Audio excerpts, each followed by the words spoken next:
지난번에 신화시대부터 한나라 때까지 역사를 알아보았는데 이번 시간에는 한나라 때의 역사를 좀 더 알아보고 위진남북조 시대의 역사에 대해 간략하게 알아보겠습니다. 기원전 202년 유방이 항우를 물리치고 중국에서 두 번째 통일국가인 한나라를 세웠지만 북쪽의 강력한 흉노를 당할 수 없어 힘이 약한 한나라는 흉노를 형으로 모시고 매년 곡식, 비단, 술 등 공물을 바치며 한나라의 공주를 흉노의 통치자인 선우에게 출가시켜야 했습니다. 5대 황제인 문제와 6대 황제인 경제는 백성들의 세금을 감면해주고 농업을 발전시켰으며 흉노와 화친에 국력이 회복되고 번역을 누리게 되었는데 이 시기를 문경지치라고 합니다.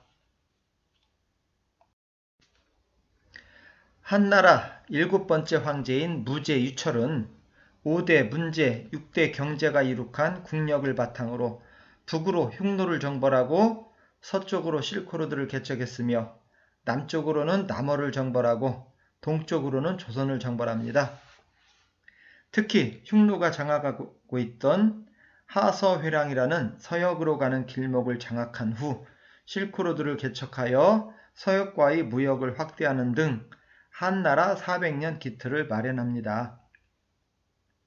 무제 이후에는 10대 황제 선제만 제대로 나라를 경영하였을 뿐 대다수의 황제들은 무능하였고 권력은 간신들과 외척에 의해 좌지우지되다가 14대 황제를 독살시킨 외척 왕망에 의해 망하게 됩니다. 전한을 멸망시키고 신국의 황제가 된 왕망은 개혁정치를 펼쳤으나 현실과 동떨어진 정치를 하여 호족과 농민들이 등을 돌리게 됩니다. 23년 농림군이 반란을 일으켜 장안으로 들어가 왕망을 죽인 후 혼란한 상황이 되는데 한나라 종친이었던 유수가 25년에 혼란을 수습하고 한나라를 부흥시킵니다. 이를 후한이라고 합니다. 왕망이 신국을 세우기 이전에 유방이 세웠던 한나라를 전한, 신국 이후에 유수에 의해 다시 회복된 한나라를 후한이라 합니다. 전한의 수도가 서쪽인 장안에 있었기 때문에 전한을 서안이라고도 하고 후한의 수도가 상대적으로 동쪽인 낙양에 있었기 때문에 동안이라 부르기도 하지요.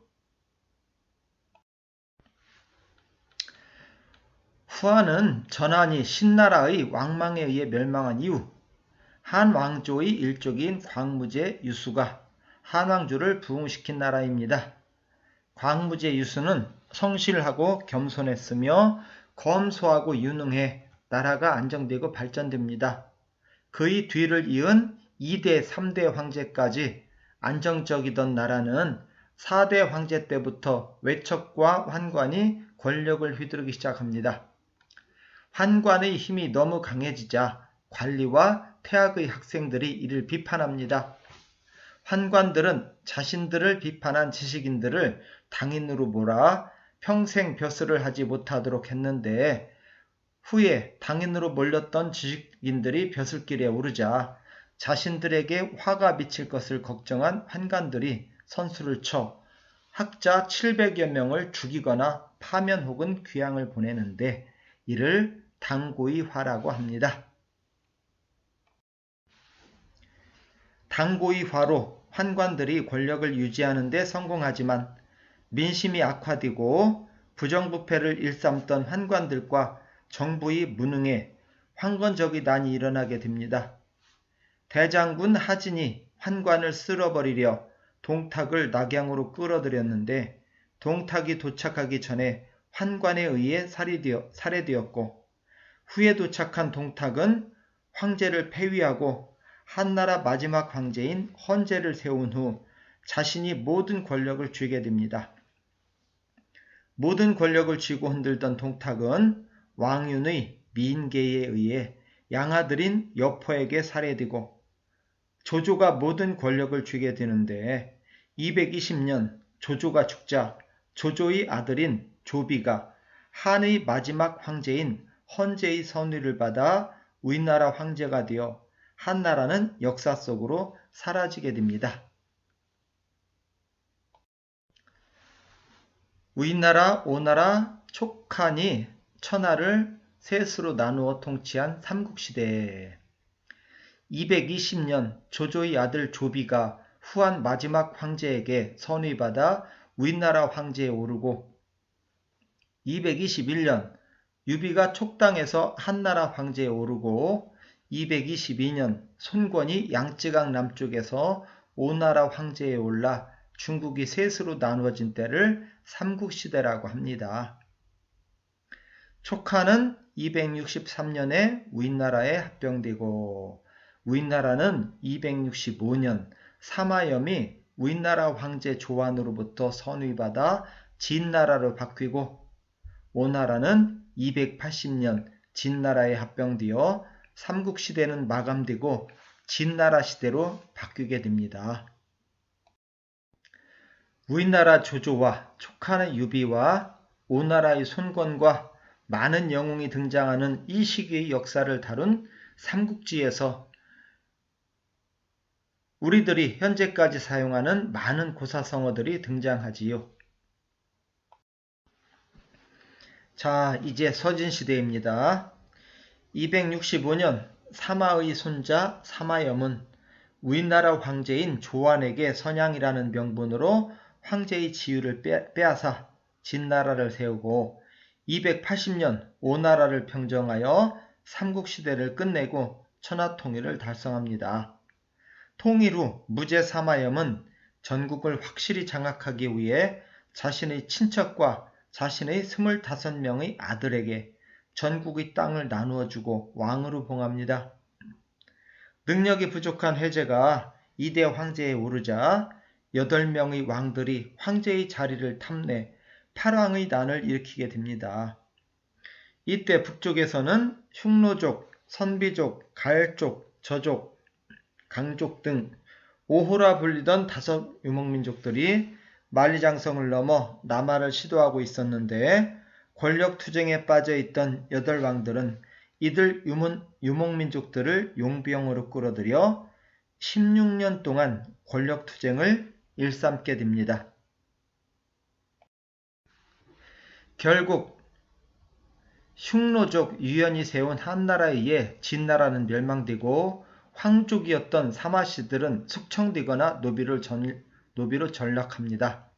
겨우 살아남은 사마예가 남쪽으로 도망쳐 317년 진나라의 명맥을 잇게 되는데 남쪽으로 도망치기 전의 진나라 수도가 서쪽인 낙양이나 장안에 있었기 때문에 이때를 서진시대라고 하고 남쪽으로 내려온 진나라가 수도를 동쪽의 건업, 즉 남경에 두었기 때문에 이 남쪽의 왕조를 동진이라 합니다. 5호 16국 시대와 동진.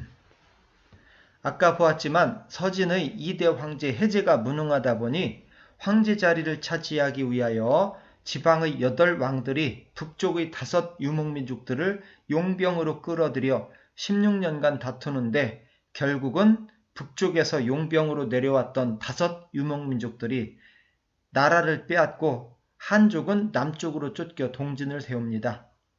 5 유목민족들을 한족들은 5 오랑캐라고 하여 5호로 불렀는데 이들 5호가 서로 취급받으며 북쪽에 13개의 왕조를 세우고 한족이 서량, 전량, 북연의 3개 왕조를 세우는데 이들을 통틀어 5호 16국이라고 합니다. 후에 북쪽의 5호 16국은 북위가 통일하고 남쪽의 동진은 송나라로 바뀌어 남북조 시대로 넘어갑니다.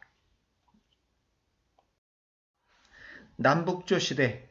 북쪽의 5호 16국이 북위로 통일된 후 동위, 북제, 서위, 북주로 나뉘었다가 수나라로 통일되고 남쪽이 동진에서 송, 제, 양, 진을 거쳐 수나라로 통일되는 시기를 남북조 시대라고 합니다. 오호 16국 시대와 동지는 51년이라는 비교적 짧은 시간 동안만 지속되었지만 남북조 시대는 150년 동안 지속되었는데 끊임없는 정권의 교체로 사회 혼란이 극심하였습니다. 위진 남북조 시대, 삼국시대의 정통성이 우리나라에 있다고 보고 그 뒤의 진나라 때와 오호 16국 시대에 남북조 시대를 통틀어 위진 남북조 시대라고 합니다. 위진 남북조 시대의 문화, 유목민족이 세운 북쪽의 오호 16국과 북조의 문화와 한족이 남하하여 세운 남쪽의 동진과 남조의 문화는 많은 차이를 보이는데 북쪽의 유목민족들은 처음에 강력한 무력을 바탕으로 한족을 억압하며 살벌한 통치를 했으나 점차 한족의 중원문화에 동화되어 수나라로 녹아들어갑니다.